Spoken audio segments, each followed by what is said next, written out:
Diálogos con la ciencia.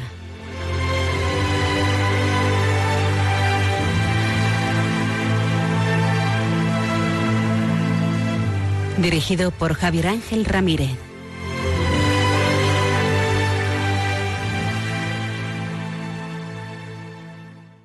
¿Qué tal, Javier Ángel?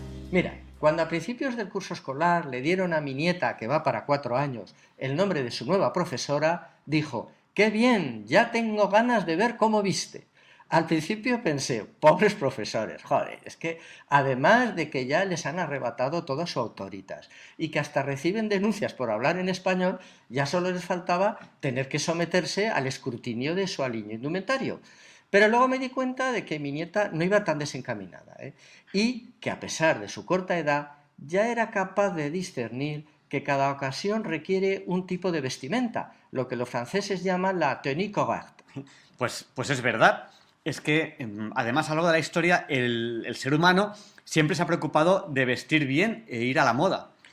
Es que el asunto de la elegancia, Javier Ángel, nunca ha sido baladí. Fíjate, ya en la Roma imperial, Nerón nombró arbiter elegantiae a Cayo Petronio. Petronio fue procónsul en Bitinia y allí aprendió toda suerte de artes hedonistas que luego desarrolló en Roma. Petronio era un nocherniego irredento, que dormía de día y vivía la noche dedicado únicamente a sus placeres y diversiones. Pero ojo, sus coetáneos no lo consideraban un juerguista al uso, sino un verdadero especialista en placeres. Por eso Nerón lo tenía en su círculo más íntimo y le encargaba la organización de fiestas y espectáculos. Las togas que vestía Petronio marcaban tendencia, eran impecables y sus pliegues le caían como los de una estatua griega.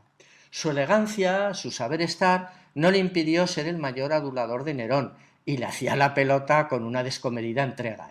Pero, como al final todo cansa, pues cayó en desgracia ante el caprichoso emperador y decidió suicidarse antes de que el propio Nerón lo asesinara. En su postrer momento, Petronio tampoco defraudó a la afición, y lo hizo de forma muy teatral. Organizó un último sarao y ante sus amigos se abrió las venas, pero luego se las hizo coser, de forma que las abría y las cerraba a voluntad, alargando su plácida agonía, y así disfrutó de su última fiesta, mientras recitaba a sus invitados versos banales y les hacía agudas bromas.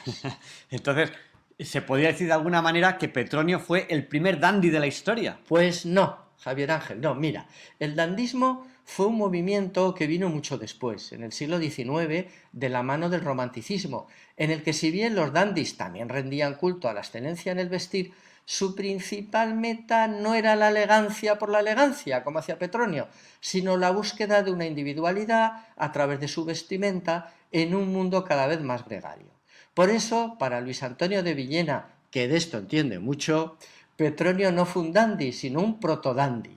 Para encontrar al primer dandy de la historia, nos tenemos que ir a la Inglaterra de primeros del siglo XIX y allí, junto al príncipe de Gales, a pesar de sus orígenes plebeyos, campaba por sus respetos George Brummel. Brummel, vaya nombre, ya solo con ese nombre. ¿Y cómo llegó un plebeyo al círculo más clasista y cercano o íntimo al príncipe de Gales? Bueno, pues mira, Brummel no tenía sangre aristocrática, pero tampoco era un muerto de hambre. Su padre fue un funcionario que amasó una cierta fortuna y pudo enviar a su hijo a estudiar al Colegio de Caballeros de Eton, nada menos.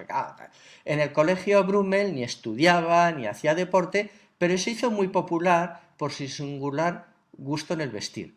Luego entró en el regimiento de húsares al servicio del príncipe de Gales.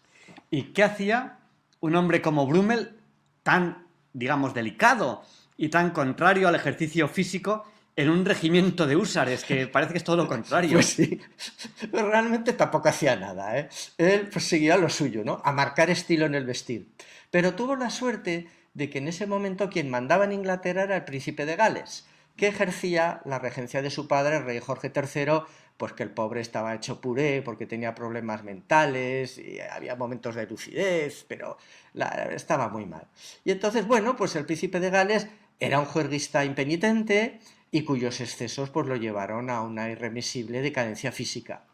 Muy interesado en la moda y en la cultura, para disimular su alopecia y su sobrepeso, se rodeó de jóvenes y bellos intelectuales, entre los que Brummel se movía como pez en el agua.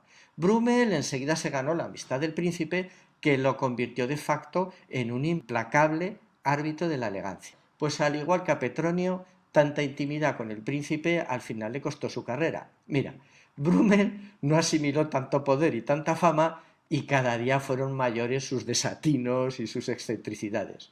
Una noche estaban ahí con el príncipe de Gales, de juerga como siempre, y como no le gustaba el champán que les estaban sirviendo, le dijo al príncipe, pues muy displicentemente, así como, oye Gales, toca la campana y que nos traigan champán del bueno. Gales tocó la campana, pero los criados, en vez de traer champán del bueno, cogieron a Brummel por los brazos y las piernas y lo echaron a patadas a la calle. Bueno, pero cuéntame, ¿Brummel realmente fue tan influyente en la historia de la moda? Sí, muy influyente. Bueno, lo fue, ojo, y lo sigue siendo, ¿eh? Piensa que esta camisa que llevas y las chaquetas y los pantalones que vestimos hoy en día son idea suya. En la corte inglesa ejerció una verdadera dictadura en la moda masculina, hasta el punto que Chateaubriand, al recordar los continuos cambios de traje que le eran exigidos en Londres de Brummel, dijo: hubiera preferido 1000 veces ir a galeras. ¿Y cuáles eran las normas estéticas esas por las que se regía Brummel? Mira, su máxima era la armonía y la discreción en el vestir. Era muy pesado para las corbatas, unas piezas de seda que anudaba con gran soltura sobre sus sencillas camisas. El nudo de la corbata debía parecer que estaba hecho a toda prisa, y para llegar a ese punto a veces podía necesitar toda la mañana. Si el nudo no le quedaba bien, a la primera tiraba la corbata y empezaba con otra. Al final miraba la montaña de corbatas inservibles y decía: ¡cuánto error! No usaba perfumes, pues se bañaba todos los días. Fíjate además qué curioso, su liturgia de baño y vestido logró tanta fama que se dio una circunstancia curiosísima. Así como la corte de Versalles era un gran honor poder presenciar la toilette de Luis XIV, en este caso era el propio príncipe de Gales quien acudía a los aposentos de Brummel a presenciar la ceremonia de sus abluciones y posterior atavío.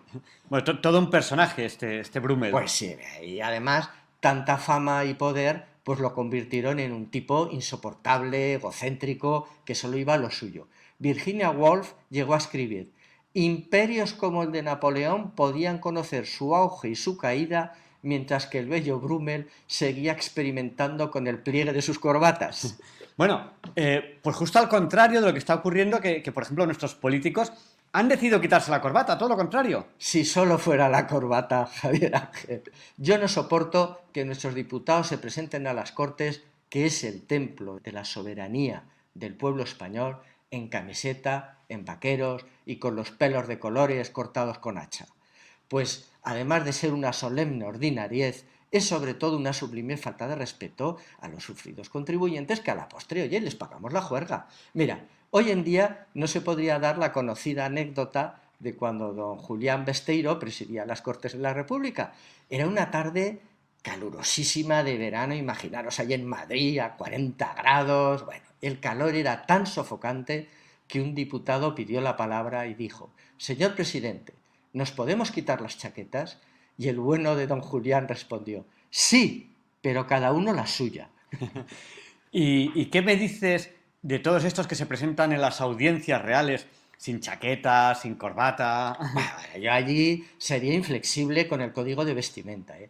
Aunque después de las bermudas que le han calzado este verano a su majestad, que tampoco han ayudado a la causa monárquica, ya me espero cualquier cosa. Pero fíjate, el único honorable que hasta la fecha ha sido verdaderamente acreedor a ese título, don José Tarradellas, presidente de la Generalitat de Cataluña, tenía que recibir en audiencia a Mosén Siriñacs, que era un pintoresco sacerdote renegado que se había pasado a la política, cuya confusa ideología hippie, gandiana, nacionalista, ecologista, comunista, trufó de extravagantes momentos de gloria a nuestra incipiente democracia, ¿no?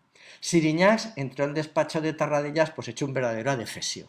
Y Tarradellas le dijo muy amablemente: ¿qué tal, Mosén? ¿Qué tal? ¿Qué va de excursión al campo?